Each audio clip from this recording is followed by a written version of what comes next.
The belt cracked like thunder, and Eli's cry echoed through the dim-lit barn. His father's shadow loomed, a towering specter of rage, as the leather struck again. "You're no son of mine," his father spat, voice thick with venom. "Not with that filth in your heart." Eli, 19, crumpled against the hay-strewn floor, his thin frame trembling under the weight of bruises and shame.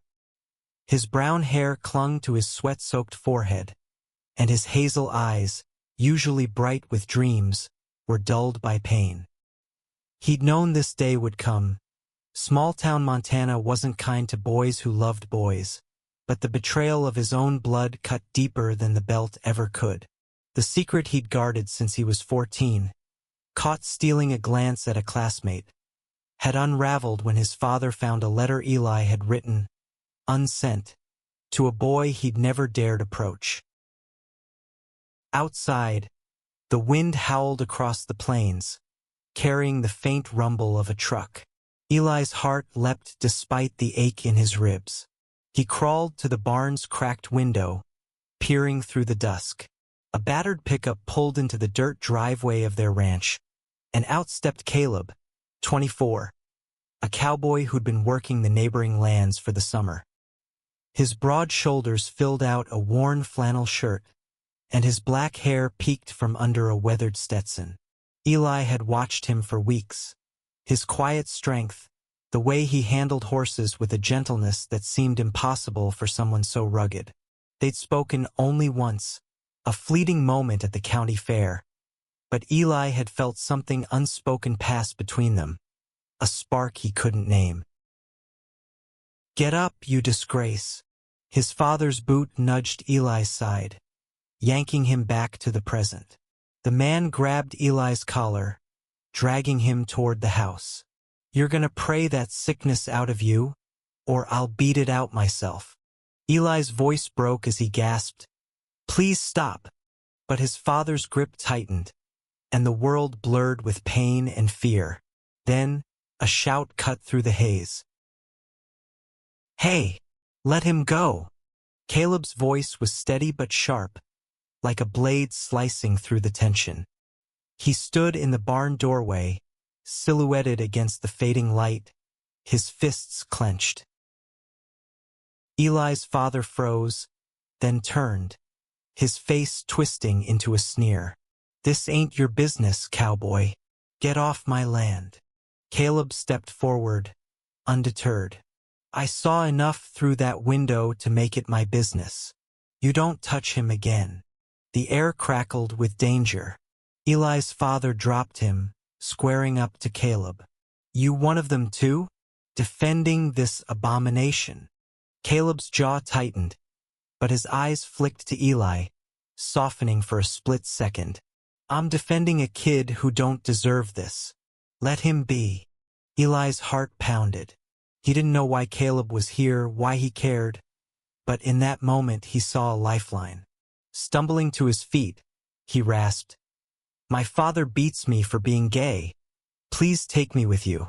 The words spilled out, raw and desperate, a plea that hung in the air like dust. Caleb's gaze locked on Eli's, and something unspoken passed between them again. A promise, a risk.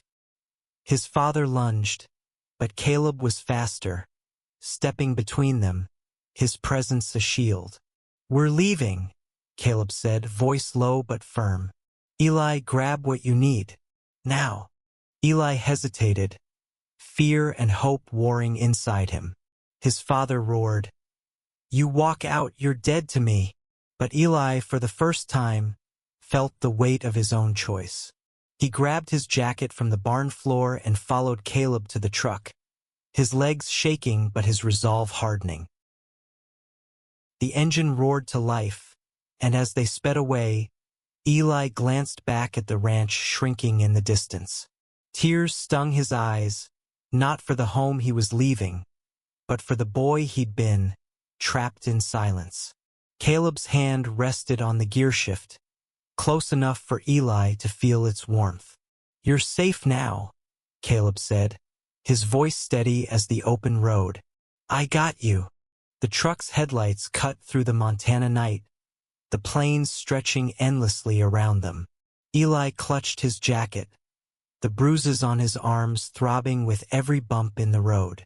He stole glances at Caleb, whose eyes stayed fixed on the horizon, his cowboy hat casting shadows across his face. The silence between them wasn't heavy, but it was full of questions, fears, and something Eli couldn't yet name. "Where are we going?" Eli finally asked, his voice small against the hum of the engine. Caleb's lips twitched, not quite a smile. "My place for now. Got a small cabin up near Big Timber. It ain't much, but it's safe." Eli nodded, unsure what to say. He'd never been this far from home, never been in a truck with a man who'd just faced down his father for him. "Why'd you do it?" he blurted. "Why'd you help me?" Caleb's hands tightened on the wheel. "Seen too many folks hurt for who they are. My brother, he went through something like this. Didn't end well." His voice cracked, just enough for Eli to catch the pain beneath it. "I wasn't gonna let that happen to you." Eli's chest ached, not from the bruises but from the weight of Caleb's words. He wanted to ask about Caleb's brother, but the cowboy's expression, distant, guarded, told him to wait. Instead, he leaned back, letting the rhythm of the road calm his racing heart.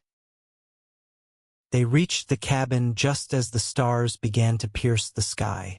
It was a modest wooden structure, tucked against a copse of pines, with a single light glowing in the window.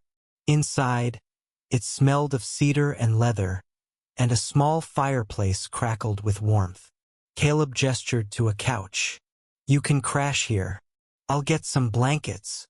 Eli sat, his body sinking into the worn cushions. He felt like he'd been running his whole life, and now, for the first time, he could breathe. Caleb returned with a quilt and a first aid kit.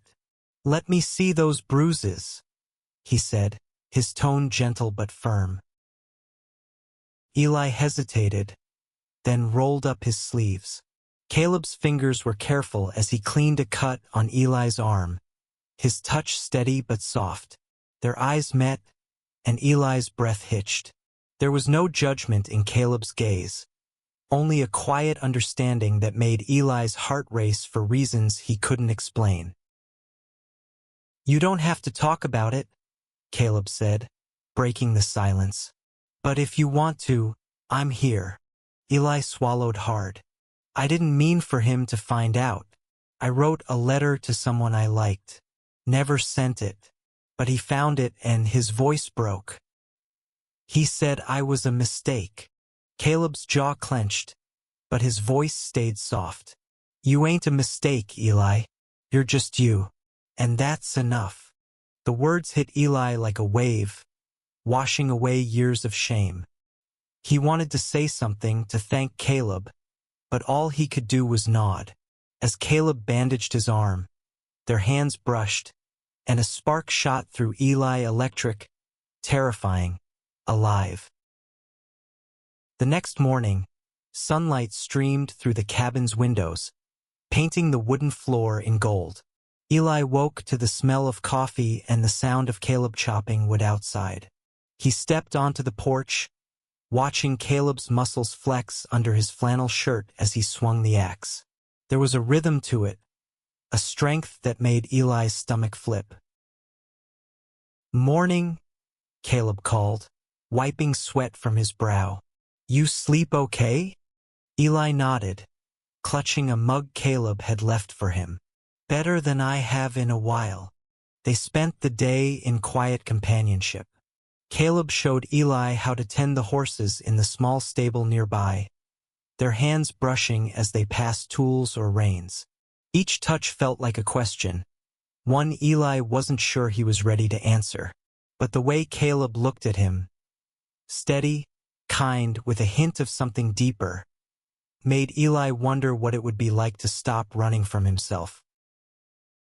That evening they sat by the fire sharing stories. Eli talked about his dreams of leaving Montana, of studying art in a city where he could be himself. Caleb listened, his eyes reflecting the flames, and shared his own past. Growing up on a ranch, losing his brother to a world that didn't accept him, and wandering from town to town, searching for a place to belong. "You ever think about settling down?" Eli asked, his voice barely above a whisper. Caleb's gaze softened. Maybe, with the right person. The air between them thickened, charged with possibility. Eli's heart pounded as he leaned closer, their knees brushing. "Caleb, I don't know what I'm doing, but I feel something. With you." Caleb's breath hitched, but he didn't pull away. "I feel it too," he admitted, his voice low. "But you've been through hell, Eli. I don't want to push you." Eli reached for Caleb's hand, his fingers trembling but sure. "You're not pushing. I want this." Their hands clasped, and for a moment, the world was just them. The crackle of the fire, the warmth of their touch, the promise of something new. They didn't kiss, not yet, but the space between them felt alive with hope. Days turned into weeks, and the cabin became Eli's sanctuary. He and Caleb fell into a rhythm, working the land, sharing meals, and talking late into the night. Each moment brought them closer, their connection deepening with every glance, every laugh. But the shadow of Eli's past lingered. He knew his father wouldn't let him go so easily, and the thought of being found gnawed at him. One afternoon, while they were repairing a fence in the field, a sheriff's car pulled up. Eli's stomach dropped as his father stepped out, flanked by Deputy Harris, a man who'd known Eli since he was a kid. "Elijah," his father called, voice cold. "You're coming home." Caleb stepped in front of Eli, his stance protective. "He's not going anywhere he don't want to go." The deputy frowned. "Mr. Dawson, Eli's a minor. His father's got rights." "He's 19, Caleb shot back. "And he's been through enough." Eli's father sneered. "You think you can steal my son, Cowboy? He's confused, needs fixing." Eli's hands shook, but he stepped forward, voice steady. "I'm not confused. I'm gay, Dad, and I'm not going back to your hate." The deputy hesitated, caught between duty and compassion. Caleb's hand rested on Eli's shoulder, grounding him. "You heard him," Caleb said. "Let him be." The tension stretched taut, but the deputy finally sighed. "Eli, you sure about this?" Eli nodded, tears in his eyes but his resolve unbroken. "I'm sure." His father cursed, but the deputy pulled him back to the car. As they drove off, Eli's knees buckled, and Caleb caught him, holding him close. "You did it," Caleb whispered. "You stood up." Eli clung to him, the weight of his freedom sinking in. For the first time, he felt like he could breathe without fear. Months later, Eli stood in the same field, the sunset painting the sky in hues of orange and pink.